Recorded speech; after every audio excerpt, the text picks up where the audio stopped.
Welcome. Today, we're going on a bit of a tour, a philosophical tour of one of the most elegant and, let's be honest, most frustrating ideas out there, the aesthetic. Our subject is beauty, and the very human attempt to make sense of it. So please, try to stay with the group.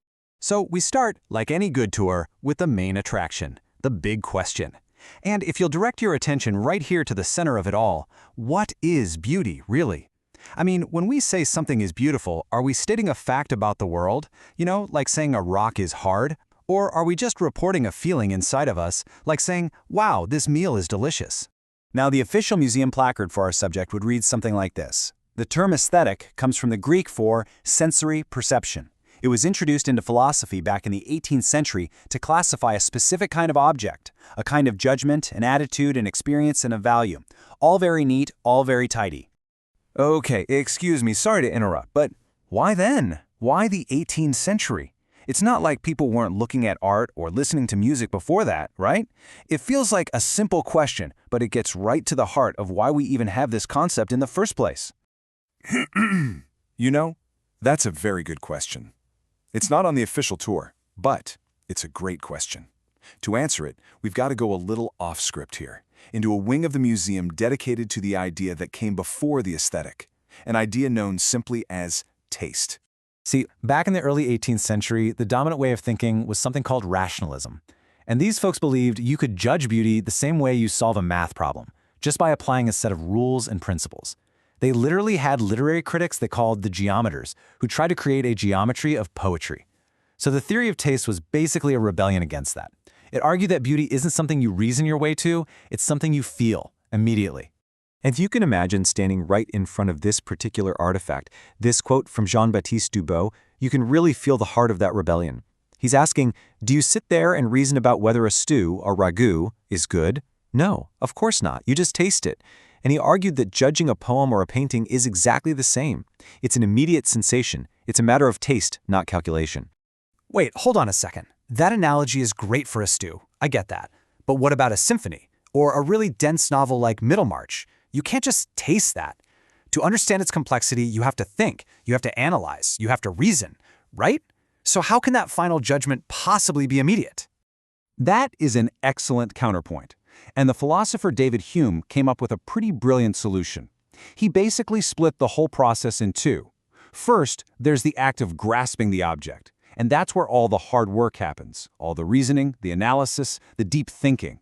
But then, once you've done all that work, the final act of judging it, the moment you say, this is beautiful, that, he says, is an immediate gut-level feeling, a sentiment. Okay, let's move on to the next gallery because this is where the idea really starts to build. This brings us to the second main pillar of taste, an idea that would shape aesthetics for centuries, the concept of the disinterested gaze. Now, disinterested doesn't mean uninterested or bored. In the 18th century, it meant something very specific. See, philosophers like Hobbes argued that pretty much all our judgments are based on self-interest. We call something good because it's good for us. But the theorists of taste argued that the pleasure we get from beauty is different. It's not about personal gain or what's in it for you. It's pure. And you can see how the idea evolved right here. It starts with Shaftesbury pushing back on Hobbes, but it's really Immanuel Kant who gives the concept its final, crucial twist. For Kant, disinterested means the judgment isn't practical. A moral judgment, like seeing an injustice, makes you want to act. But seeing a beautiful sunset, it doesn't create a desire to do anything with it. You just appreciate it for what it is. It's purely contemplative. Okay, I think I'm following this. This contemplative gaze, this focus on an immediate feeling.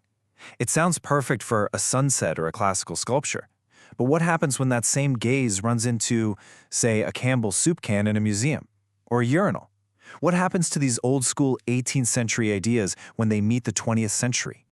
Ah, yes, that is the question that blew the whole thing up. Let's dive right into this. Because in the 20th century, those ideas of immediacy and disinterest got pushed to an absolute extreme into a philosophy called formalism. And formalism walked right into a trap set by, well, a Brillo box.